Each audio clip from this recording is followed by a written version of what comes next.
da chairman din maganin gargajiya na jihar Kano. Mijin aljana a da ko kuwa? Mijin aljana a da.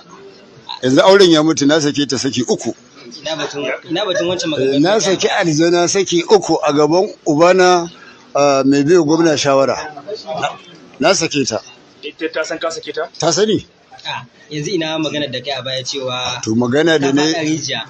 To yanzu rijiyar da zan faɗa ai tafi waccan zurfi. Me yasa? Saboda gudun wuya. Ka gane gaskiya kenan. Na gane gaskiya sosai kuwa. Wai dama tun farko aljanna ce aka aura kuma ya aka yi. Ina? A takaicen aljanna ka aura dama kuma ya. Ni abin da ya haɗa ni da aljanna na taso ne, ita mahaifiyata tana da larurar aljanu shekara 42. To wannan mu'amalar tata da take shine ni ma isa na shiga ciki. Abin tambaya. To Maganganun da kai a baya na cewa aljanun nan kuna mu'amala gaba da gaba. Shin an taɓa yi ko kuma a kirkirar zance ne? to bangaren mu'amala da aljanu gaba da gaba yi ne don a ƙarfafa masu sayan magani su sai sai Me magani. yasa kai wannan magana a baya? Wallahi dan in samu kuɗin kashewa da na abinci. Ka samu ko baka samu ba?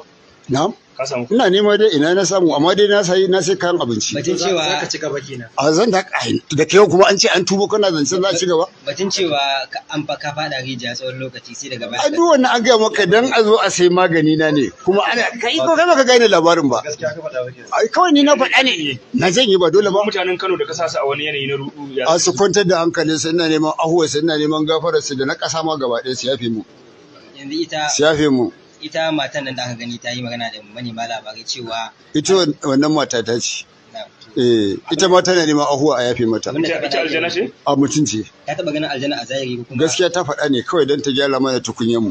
Ina ƴaƴanka yanzu aljanu. A babu. Amma ina da ɗan mutum a yanzu ma mun zo da shi. Yawa. Shi nan na gode muku. Da ƙara ɗaukaka. Daga kawai in ji a kaina. To yanzu kenan inda yanzu ka ce ka samu abinci. Ka tara abin da ka tara idan sun ƙara karewa za ka iya ƙara A kuma. ina za a kuma wannan? A ina za a kuma wannan? To aka ga har kuɗi ka buga. Da Kai, kanka ka ce ga shi sarki wannan ya gane duk yadda abin yake. kamar ya za ka bayyana masu masu sauraro. yanda wasu wannan magana. To ai shi kuɗi wani abu da ciki da gaba. Kafin mai zuwa an sa kuɗin a baya. Sannan aka sa garin magani bayan ake juya ya ɗeba kuɗi shi kuma ya ɗauka kuɗin akai. Yan dabaru ne kenan. Yan dabaru ne na gadi. Yanzu za ka iya yin magani? A nan gudun masa sai ku a ɗauko abu. To bismillah. A ɗauko abu. Ba ne ba da ba. Bari mu gama wannan. Bismillah. Bari ya gwada mana yadda yake gani. Yawwa, ai shi har a wani abu a yi shi a gane. Tunda dai ni ma kaina fa na ga wani fa ya burge ni wallahi. Fararen takardu aka saka.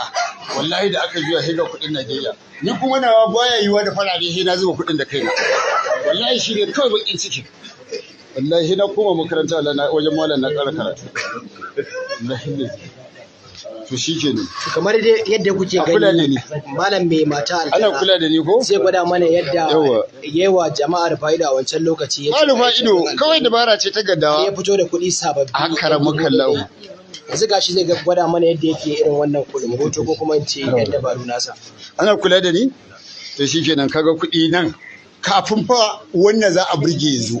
To shi ne wannan izo kuɗin yana ƙasa. Sai a ajiye shi haka. Sai a ɗebo garin magani sai a barbada. To ana barbadawa. Duk ana lura da ni? Abu ne ko practical ba wannan abun nan ɗinsa ba. Yadda za a yi ne a ɗan samu yara su ɗan samu abin nan. Duk kuma tun da gwamnati ta ce na bari ba dole ba ba isa dan ubana. Ina dole in bari. Za da gwamnati kai. Dole ka sallama wa gwamnati. Gwamnati ikon Allah. Amma an fi karfin ka kenan. Kai ai ko aljani gwamnati ta fi karfin sa. To yanzu da ce gwamnati bata kira ka ba kan wannan lamari zaka ci gaba da A'a ni da ma buri na in samu in ga buhun shinkafa ga na dawa in suka haɗu shikenan sai in daina yi. To kula da ni. Ai kun ga dai gashi yadda aka yi. To shikenan sai a haka. To kuna gani na ita nan na rufe. To shikenan sai a ɗaga kai haka ana ya dandama ya iliya kawai shikenan sai in hannu na haka. Kaga kai kwakwalwarka ba littafin ne a gaban ka ba kai ma so kake gano ya dafa ya ile. To shikenan sai a buɗa. To yanzu dan Allah dan Annabi kaga shi a gurin sa ai amma kuɗi. Shikenan shine abu. A yanzu wannan kuɗin gaske ne? Gashi kuma gashi a gaban ka ba aka yi. Shi ne fa karatun ba wani abu bane. wancan lokacin kamar har kyautar suka bayar. Yanzu ma na ba ku. Riga- Na ba su. Wallahi na ba su. Ai kwana ba ta yi. To kamar yadda kuke gani muna ma'aikatar magana wani abu da zan daɗa ɗora ka, ni mahaɗata da aljanu guda 3 ne. Ina ƙarami mahaifiyata ta zo ɗiban ruwa a unguwar ƙofar na isa ta faɗa rijiya aka samo ta amma ni ba a saman ba. Tare kuka faɗa? Ina bayan ta a matsayin goyo. To da aka faɗa ita aka samu ba a saman ba. Aljana ce ta tare ni ta tafi da ni Bahar al-Aswad inda aka halakar da Fir'auna a Misra. A nan na rayu shekara 6. Ana ta neman ka ba. An neme ni an rasa ina gurin aljanu. Aljana ce za ta bar nono abinci da shi na rayu. To kaga ni da na zauna zaman shekara 6 wani aljani ne bai sanni ba. An fahimta? To bayan nan kuma da na balaga na kai shekara 10 na kai shekara 25 sarkin aljanu Suleiman ya ɗauko yarsa mai suna Ummu Siben ya bani na aura.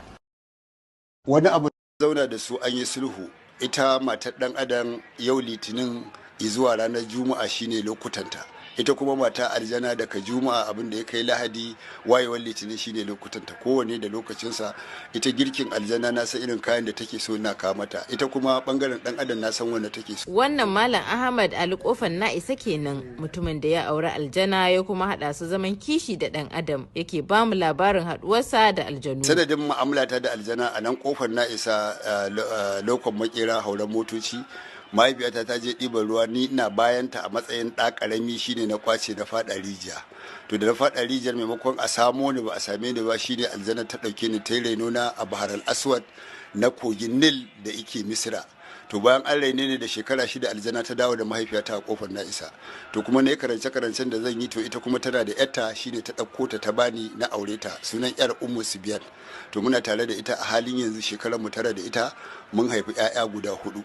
A cikin 'ya'yan nan mun samu su dukkaninsu abdu muka sa, amma in kesu daya Abdulganiyu, Abdullatifu, Abdulwahabu da kuma Abdulrahman. Malam Ahmad ya ce ya yi karatun aufaƙo da magungunan gargajiya.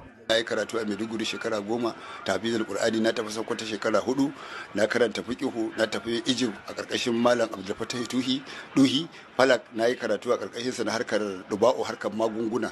Na dawo Jami'ar Bayero, na yi ilimi a bangaren department na Hausa language, na yi karatu akan tsibbu da dubbu, shine tsibbu buri, dubbu magunguna. Na kuma zanta da matarsa dan Adam Fatima Ahmadu, wacce ta ce suna hira da aljana kuma ba sa kishi. Bana jin tsoro. A zaman mu da ita sai dai ranar kwananta ne bana wannan zuwa wurin inda yake. Za ta zo na ta zo mu a siffan dan adam, mu zauna mu ta fira da ita har ma dan bata lokaci sai ta ce za ta tafi. Malam Ahmad ya kuma ce dalilin amaryarsa aljana ya yi yawon bude ido a sassan duniya da dama. Ta sanadinta na san kasar Saudiya, ta sanadinta akwai kasa a Beijing ana ce da ita China, to ta sanadinta na sani. Sannan ta sanadin wannan aljana akwai gurin da ruwa baya shiga ta sama ta kasa, to Allah ya sa mun je har karkashin wannan guri ana ce da ita Rabamu da Angul. Na je akalla ma a kasar na yi hotuna na wannan guri din na ɗaɗɗauko na taho da su, kuma can akwai katanga ya juju wa majuji ishi ma ta kai ne. Amma Saudiya ta mai da ni kamar abin nan, saboda muna sauka a Masfala, a Tafa'an, a Rasaifa, a Funkare, a Harta Yamal, a Shirka Kaki, a Kaki, a Hindawe, a Shahar 60, muna sauka a Madina kamar Darul Tauhid, muna sauka a Bakiya, dukkanin wannan gurin inda take sauke ne. Kuma tafiyar gaba ɗaya da tashin mu daga nan Najeriya zuwa Saudiya yayi tsayin gaske minti 10. Za a buɗe, za a ce rufe idan ka buɗe idan ka shikenan an yi. Baraka Bashir, murya Amurka daga Kano a Najeriya. Na farko za a saka ATM a cikin akawun ɗin aljanu, za a fito da kuɗin Najeriya kowa igansu gwargwadon wanda zai ishe mu sha ruwan azumi. An fahimce ni? Ba wai masu yawa ba, gwargwadon dai wanda za a san kuɗin Najeriya ne, to za a fito da su yanzu a idan kowa. An fahimce ni? To sai abu na biyu, ita mai tambaya fannin mace ce, ga sallah ta zo, to ya kamata ita ma a sata a nemo mata sarƙar da za ta yi adon sallah da ita. To sai abu na uku, muna san aljana ita ma a cikin wannan akwati ta kawo mana kyautar abin da zai birge mu. Me abin da zai birge mu? Akwai wani tufafi da ake kiransa alhayiri. Muryar mijin aljana kenan, wanda zai nuna mana kaɗan daga cikin abubuwan al'ajabi bayan da muka kai masa ziyara, bisa yawan tambayoyin da masu kallon mu suka yi na son ganin girkin aljana. Ko da yake a lokacin da muka kai masa ziyara ba ranar girkin aljana ba ce, inda ya buƙaci mu zo bayan Ramadana.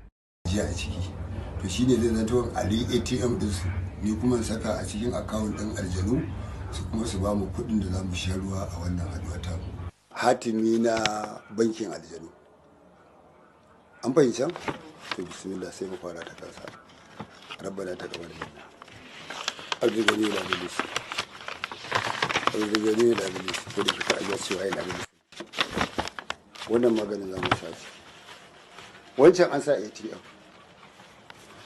rabbana taqabbal minna rabbana taqabbal minna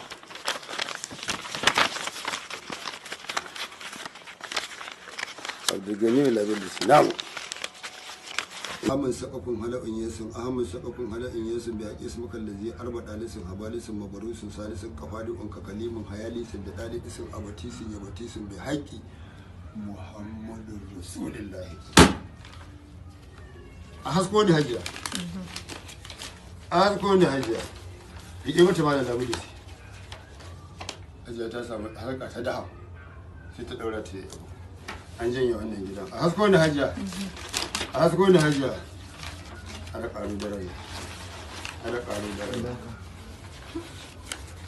ƙarshen kujerar matakin mukamin tuban sawa ke na a duniya kai ko a lahira na kuma tambaye shi ta yadda aka yi aka samar da wannan kuɗi tsarka da abin sallah ba na banki na bane ba na kuma kowane banki bane za ku ga wani hatimi mai ismin lawal azam to a cikin wannan hatimi ana aka ciro wannan kuɗi akan ce yawanci irin wannan kuɗi da suke ɗaukowa wai kamar sato shi suke yi wannan masu sarukul jinni ne masu sarukul jinni su ne waɗanda za a ce su ne sun sato amma wannan ba sarukul ba a kuɗin su nasu na kansu suka ɗebo to ga tsarka na mun ga an kawo shi daga idan aka ɗauko shi duk inda kika ga sarƙa da inda ake yin ta da kuma inda take zama a duniya ba inda ta fi matsayi irin Dubai da Saudiya to ita wannan sarƙa daga Saudiya aka kawo mun kuma sake tambayarsa kan yadda zamantakewarsa tsakaninsa da aljana yake tana zuwa da surar kadangare tana zuwa da surar sikeleto kwarangwal kaga ya shigo gidan nan tare shi sannan tana zuwa rabon mutum rabo kofato